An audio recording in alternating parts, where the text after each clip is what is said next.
Hello, welcome back to another video. ഇന്നൊരു simple ഇഫ്താർ റെസിപ്പീസിൻ്റെ വീഡിയോ ആയാലോ. അപ്പോൾ ഞാനിവിടെ ആദ്യം തന്നെ കൂവപ്പൊടിയുടെ വെള്ളം തയ്യാറാക്കാനായി ഒക്കെ സെറ്റ് ചെയ്ത് വെച്ചിട്ടുണ്ട് കേട്ടോ.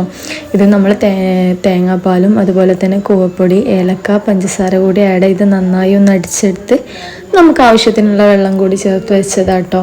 അതിലോട്ട് ഞാൻ നന്നായി ഒന്ന് തിളച്ച് വരുമ്പോൾ കുറച്ച് കാഷ്യൂ നട്ട്സും അതുപോലെ തന്നെ സേമിയയും ചേർത്ത് കൊടുക്കുന്നുണ്ട്. ഇതിവിടെ നമ്മൾ റമദാൻ മാസം തയ്യാറാക്കുന്നൊരു ഐറ്റം കേട്ടോ. കാരണം കൂവപ്പൊടി എത്രത്തോളം ഹെൽത്ത് ബെനിഫിറ്റ്സ് ഉള്ള ഒരു സംഭവമെന്ന് നിങ്ങൾക്കൊക്കെ അറിയാമല്ലോ. അപ്പോൾ റമദാനിന് നമ്മൾ നോർമലി വെള്ളമൊക്കെ കുടിക്കൽ കുറവാകും. അപ്പോൾ ഇങ്ങനെ ഒരു ഐറ്റം ഉണ്ടെന്നുണ്ടെങ്കിൽ നമുക്കൊന്നുകൂടി ഹെൽപ്ഫുള്ളാവുമെന്ന് കരുതിയിട്ട് ഉണ്ടാക്കുന്ന കേട്ടോ. ഇങ്ങനെയാണ് ഇതിൻ്റെ ഒരു കൺസിസ്റ്റൻസി വരുന്നത്. ഒരു തിക്കും അല്ല എന്നാൽ ലൂസും അല്ലാത്തൊരു കൺസിസ്റ്റൻസിയിലാണ് നമ്മളിത് ഉണ്ടാക്കുന്നത്. അതിനുശേഷം ഞാൻ പൊരിക്കാനുള്ളതിനൊക്കെ തയ്യാറാക്കുമായിരുന്നു. അപ്പോൾ ഇന്നിവിടെ സമൂസ അതുപോലെ തന്നെ ബോണ്ട ഉമ്മൊക്കെ സെറ്റ് ചെയ്ത് വെച്ചിട്ടുണ്ടായിരുന്നു. എനിക്കിനി പൊരിക്കാൻ മാത്രമേ ഉള്ളൂ കേട്ടോ.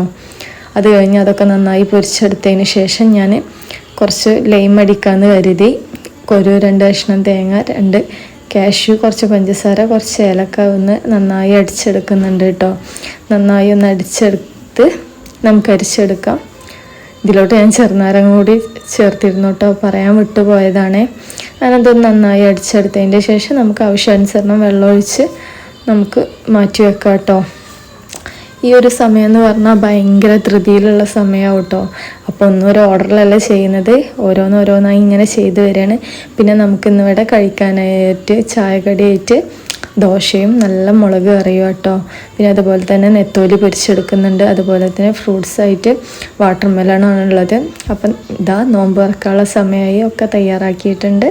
അപ്പോൾ ഇന്നത്തെ വീഡിയോ ഇത്രയേ ഉള്ളൂ. വീഡിയോ ഇഷ്ടപ്പെട്ടാൽ എന്തായാലും ലൈക്ക് ചെയ്യുക, ഷെയർ ചെയ്യുക, സബ്സ്ക്രൈബ് ചെയ്യുക, സപ്പോർട്ട് ചെയ്യുക.